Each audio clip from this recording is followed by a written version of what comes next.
Hello guys, welcome to my new video. आप सभी का हमारी आज की वीडियो में स्वागत है। तो आज के वीडियो में हम आपको लड्डू गोपाल जी का रूटीन दिखाएंगे। तो अभी हम लड्डू गोपाल जी को आराम से, बिल्कुल प्यार से, अच्छी तरीके से उठाएंगे, अच्छे तरीके से उन्हें उठाएंगे। और अब हम उन्हें आराम से अच्छे से बैठा देंगे। और आप हमें ज़रूर बताना कि आपको ये रूटीन देख के आप हमें ज़रूर बताना कि आपको ये कैसा लगा। अगर अच्छा लगा हो तो हमें कमेंट करके बताना और कमेंट में राधे राधे लिखना। अभी हम लड्डू गोपाल जी को बिठा देंगे और लड्डू गोपाल जी को पानी पिलाएंगे, क्योंकि पानी पिलाना ज़रूरी होता है। पानी ज़रूर पिलाना चाहिए। और अब हम लड्डू गोपाल जी को, मैंने तुलसी माला पहना दी है, और अब हम लड्डू गोपाल जी को दूध का भोग भी लगाएंगे। और अभी मैंने अच्छे से लड्डू गोपाल जी को उठा के बैठा दिया था। और अब हम लड्डू गोपाल जी को दूध का भोग लगाएंगे। लड्डू गोपाल जी को सुबह सुबह दूध का भोग लगाना चाहिए। उन्हें बहुत ज़्यादा अच्छा लगता है दूध पीना। और साथ में माखन मिश्री का भोग भी लगाना चाहिए उन्हें, क्योंकि दूध, माखन, मिश्री, दही, ये सब चीज़ लड्डू गोपाल जी की सबसे प्रिय खाने की चीज़ें हैं। इन्हें खाना बहुत पसंद करते हैं लड्डू गोपाल जी। अब हम लड्डू गोपाल जी को नहलाने की तैयारी करेंगे। और लड्डू गोपाल जी को अभी थोड़ी बहुत सर्दी है, अभी पूरी तरीके से सर्दी नहीं गई है, इसीलिए गर्म पानी से ही नहलाएंगे सुबह सुबह। और अच्छे तरीके से लड्डू गोपाल जी को आराम से नहलाकर फिर उनका हम आपको श्रृंगार भी दिखाएंगे कि हम लड्डू गोपाल जी को कौन सी ड्रेस पहनाएंगे। और अब हम लड्डू गोपाल जी को अच्छे से एक टॉवल से पोंछ लेंगे, ताकि लड्डू गोपाल जी को ठंड नहीं लगे। और फिर हम लड्डू गोपाल जी का श्रृंगार करेंगे। और अब हम लड्डू गोपाल जी को, ये गुलाब का इत्र है, अभी सर्दियां हैं इसीलिए मैं चंदन का इत्र का उपयोग नहीं करती हूँ, गुलाब या मोगरे का इत्र ही लगाती हूँ। इसीलिए आज मैं लड्डू गोपाल जी को गुलाब के इत्र से अच्छे से मालिश करूँगी पहले। और फिर उसके बाद में लड्डू गोपाल जी का श्रृंगार करेंगे। और लड्डू गोपाल जी का दिन में सुबह स्नान करवाने के बाद और रात को सुलाने से पहले लड्डू गोपाल जी की इत्र से मालिश जरूर करनी चाहिए। जो भी भक्त लड्डू गोपाल जी की इत्र से मालिश करता है, लड्डू गोपाल जी उनसे बहुत प्रसन्न होते हैं। वह हमेशा उनके साथ रहते हैं। और हम अच्छे से लड्डू गोपाल जी के पैरों की भी मालिश करेंगे, बिल्कुल अच्छे से इत्र से मालिश करके फिर उन्हें वस्त्र पहनाएंगे और उनको गहने पहनाएंगे, श्रृंगार करेंगे उनका। और आज मैं लड्डू गोपाल जी को ये ब्लू कलर की सुंदर सी ड्रेस पहना रही हूँ। तो आप मुझे ये ज़रूर बताना कि आपको ये ड्रेस कैसी लगी मुझे। और अब हम लड्डू गोपाल जी को पैरों में ये नज़रिए पहनाएंगे, क्योंकि हमारे लड्डू गोपाल जी है ही इतने सुंदर कि उन्हें कभी भी नज़र लग जाती है। अब हम लड्डू गोपाल जी को तुलसी माला पहनाएंगे, क्योंकि तुलसी माला के बगैर तो उनका श्रृंगार अधूरा ही है।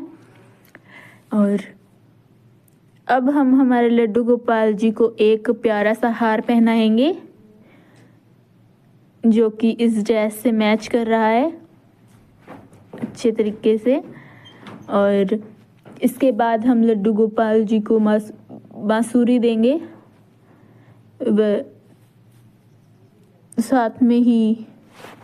साथ में पहले हम लड्डू गोपाल जी को बैजयंती माला देंगे। इस पे देखो कितना प्यारा सा राधा नाम लिखा हुआ है, कितना सुंदर लग रहा है ये। और उसके बाद में हम लड्डू गोपाल जी को का पूरा श्रृंगार करेंगे, बांसुरी देंगे। और लड्डू गोपाल जी को बांसुरी तो आपको पता ही है कितनी अच्छी लगती है, कितनी प्यारी है, वह कितनी मधुर बांसुरी बजाते हैं।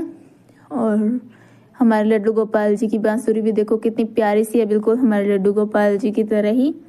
और इसके बाद हम लड्डू गोपाल जी को बाल लगाएंगे, को बाल पहनाएंगे व इसके बाद फिर मुकुट पहनाएंगे। और ये देखो मुकुट भी कितना सुंदर सा मुकुट है। और इस ड्रेस में आप मुझे ज़रूर बताना कि हमारे लड्डू गोपाल जी कैसे लगेंगे। आप हमें कमेंट में ज़रूर बताना, आप मुझे ज़रूर बताना कि आपको हमारे लड्डू गोपाल जी के डेली रूटीन अच्छा लगता है या नहीं। अब हम लड्डू गोपाल जी को बैठाने के लिए, उनके बैठाने के लिए स्थान को डेकोरेट करेंगे व उनके सिंहासन को सब जगह पर इत्र लगा के सिंहासन को रखेंगे व फिर लड्डू गोपाल जी को वहाँ विराजमान कराएंगे। अभी मैं इत्र लगाऊंगी यहाँ पर सभी जगह, क्योंकि लड्डू गोपाल जी को इत्र की खुशबू इतनी पसंद होती है। लड्डू गोपाल जी के जिस भी कार्य में इत्र का उपयोग किया जाए वो तो बहुत ही अच्छा है। आप इस पे अच्छे से इत्र लगा के फिर हम लड्डू गोपाल जी का सिंहासन यहाँ रखेंगे और फिर सिंहासन पर भी लड्डू गोपाल जी को बिठाने के लिए आराम से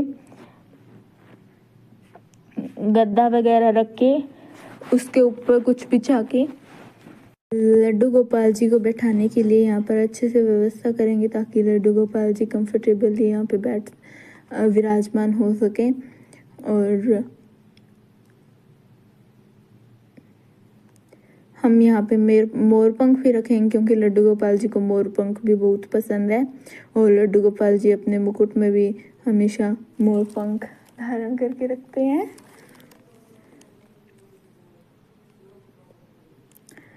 और अभी हम ये करने के बाद लड्डू गोपाल जी को बिठाएंगे इस पर। और आप देखो हमारे लड्डू गोपाल जी कैसे लग रहे हैं और हमें ज़रूर बताना कि आपको लड्डू गोपाल जी इस ड्रेस में कैसे लगे और हमारे लड्डू गोपाल जी का लुक कैसा लग रहा है। और इसके बाद हम लड्डू गोपाल जी को भोग लगाने की तैयारी करेंगे और लड्डू गोपाल जी को भोग लगाएंगे। और आज हमने लड्डू गोपाल जी के लिए भोग में खीर बनाई है। लड्डू गोपाल जी को खीर भी, अब हम लड्डू गोपाल जी को खीर का भोग लगाएंगे। और देखिए कितने अच्छे से हमारे लड्डू गोपाल जी खीर का भोग लगा रहे हैं। अब हम लड्डू गोपाल जी को खीर का भोग लगाएंगे वे फिर इसके बाद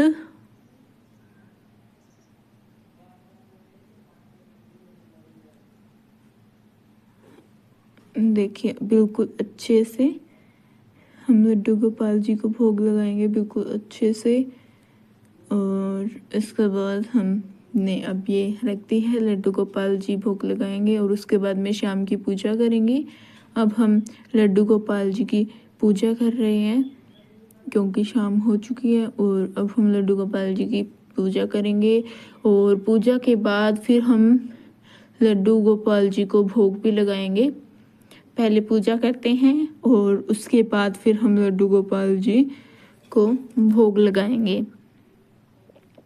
और आज आपको मैं एक चीज़ दिखाती हूँ। देखो आज इस दीपक में कितना अच्छा सा कितना प्यारा सा फूल बन रखा है, इतना सुंदर फूल बन रखा है ना। ये आज मैंने देखा जब मैं पूजा कर रही थी उस वक्त इतना अच्छा सा फूल बन रखा था इसके अंदर।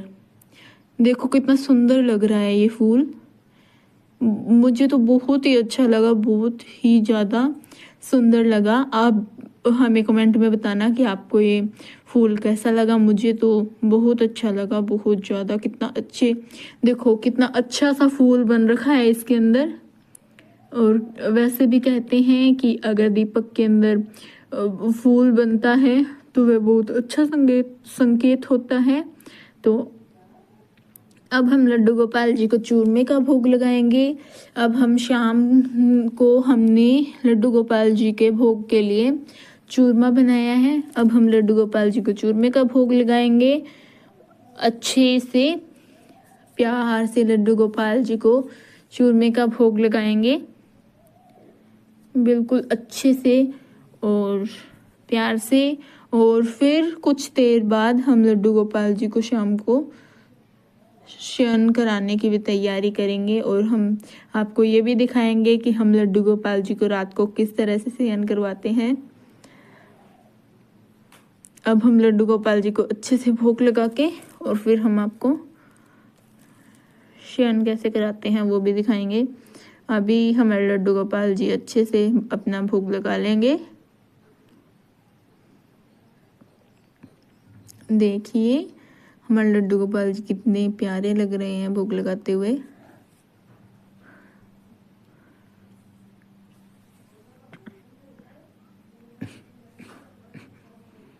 और अब हमारे लड्डू गोपाल जी ने भोग तो लगा लिया है। अब हम लड्डू गोपाल जी के श्रृंगार को हल्का करेंगे। जो ये इतने भारी वस्त्र पहना रखे हैं, ये लड्डू गोपाल जी के वस्त्र को बदलेंगे। इनके सारे हार वगैरह जो भी ये श्रृंगार का सामान है, ये सारा हम उतार देंगे, क्योंकि पूरे दिन हम भी ऐसे सज धज के नहीं रह सकते। इसीलिए लड्डू गोपाल जी को तो ये श्रृंगार थोड़ा सा भारी लगता है। इसी कारण अब हम इसे हल्का करके और अब हम लड्डू गोपाल जी के वस्त्र बदलेंगे।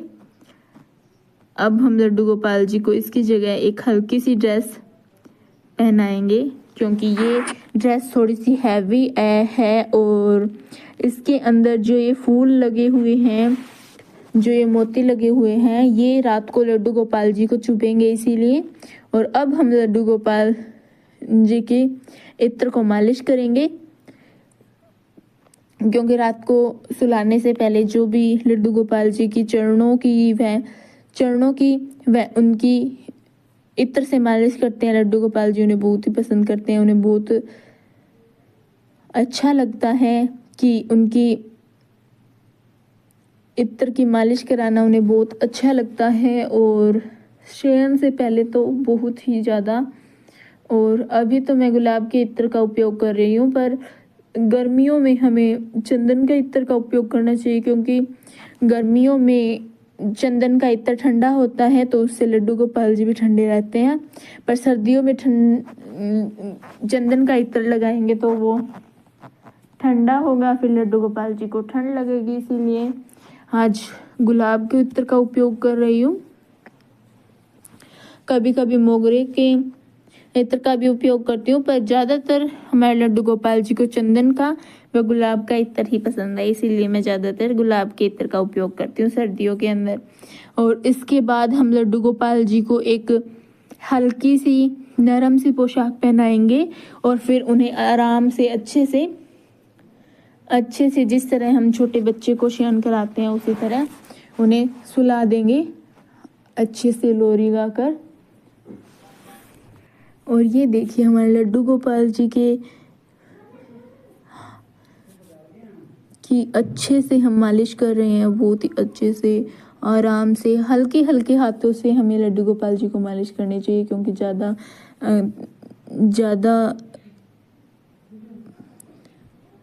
भारी हाथों से हम अगर लड्डू गोपाल जी को मालिश करेंगे तो उन्हें लग भी सकती है, हो सकता है उन्हें दर्द हो। इसीलिए हम बहुत ही हल्के हाथों से उनकी मालिश करते हैं। और अब हमने देखो लड्डू गोपाल जी को बहुत ही हल्की सी, ये ड्रेस बहुत ही नरम है और हल्की है, इसीलिए हमने लड्डू गोपाल जी को ये ड्रेस पहना दी है। अब ना ही ज़्यादा सर्दी होती है और ना ही ज़्यादा गर्मी होती है, ठंड होती तो है, पर सुलाने के टाइम अगर हम लड्डू गोपाल जी को ज़्यादा गर्म कपड़े पहनाएंगे तो फिर लड्डू गोपाल जी को गर्मी लगेगी। तो अब हम लड्डू गोपाल जी को सुलाने के लिए उनका बिस्तर तैयार करेंगे। हमने लड्डू गोपाल जी के बिस्तर पर ये बिछा दिया है। अब हम यहाँ पर अच्छे से पिलो रखेंगे और फिर इन्हें आराम से सुलाएंगे, अच्छे से बिल्कुल प्यार से, जैसे हम छोटे बच्चे को सुलाते हैं उसी तरीके से अच्छे से लोरी गाकर। और लड्डू गोपाल जी को लोरी गाकर ही सुलाना चाहिए। उन्हें लोरी सुनना बहुत अच्छा लगता है, क्योंकि मैया यशोदा भी उन्हें हमेशा लोरी गाकर ही सुलाती थी। और अब हम हमारे लड्डू गोपाल जी को भी अच्छे से शयन करवाएंगे। देखो अच्छे से, बिल्कुल अच्छे से शयन करवाएंगे, बिल्कुल अच्छे से। और हाँ, लड्डू गोपाल जी को बांसुरी देना नहीं भूलना चाहिए, क्योंकि लड्डू गोपाल जी को बांसुरी इतनी प्रिय है ना। लड्डू गोपाल जी जब भी शयन करते थे तो अपनी बांसुरी को अपने साथ रखते थे, इसीलिए लड्डू गोपाल जी को हमें बांसुरी सुलाते वक्त बांसुरी साथ ही रखनी चाहिए। और अब हम लड्डू गोपाल जी को रज़ाई उड़ा देंगे अच्छे से। और आप यही था बस आज का हमारे लड्डू गोपाल जी का पूरे दिन का रूटीन। और आप हमें ज़रूर बताना कि आपको ये रूटीन कैसा लगा। मुझे आशा है कि आपको ये आज के पूरे दिन का रूटीन बहुत ही अच्छा